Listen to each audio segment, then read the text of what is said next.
Bonjour à tous et bienvenue dans cette nouvelle vidéo. Alors aujourd'hui, on va voir ensemble comment fonctionne l'assurance maladie pour un frontalier suisse.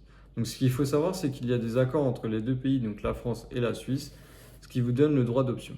Le droit d'option, c'est tout simplement que vous avez le choix entre l'assurance maladie française et l'assurance maladie suisse, la LAMAL.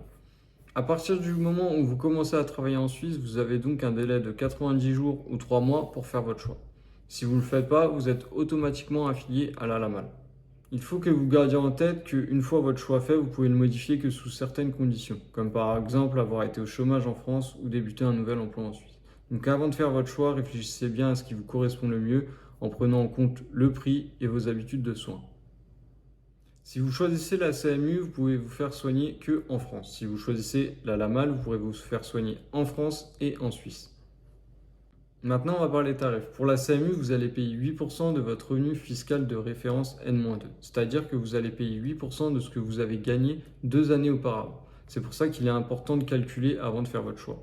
Pour la LAMAL, c'est différent. Vous allez payer 190 francs et ce montant est plus ou moins fixe. Donc il est judicieux de savoir si vous allez rester quelques années dans une entreprise ou si c'est juste temporaire. Dans le cas où c'est temporaire, vaut mieux peut-être payer 8% de ce que vous gagnez si vous aviez des petits salaires en France il y a 2 ans. Dans le cas où c'est une entreprise dans laquelle vous souhaitez rester et que vous avez pour but d'être augmenté, vaut mieux peut-être s'affilier à la LAMAL, comme ça vous êtes sûr de ce que vous allez payer. Pour ma part, j'ai choisi la LAMAL, comme ça je peux me faire soigner et en Suisse et en France, et même si demain j'ai une augmentation de salaire, je sais que je paierai toujours la même chose tous les mois. Pour les démarches, vous avez juste à remplir ce document, je vous mets le lien dans la description avec le fichier à télécharger.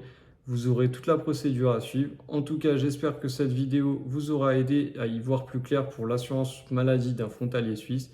N'hésitez pas à liker la vidéo, vous abonner et encore si besoin venir sur Instagram si vous avez des questions, vous êtes de plus en plus nombreux. En tout cas, ça fait plaisir. Allez, ciao.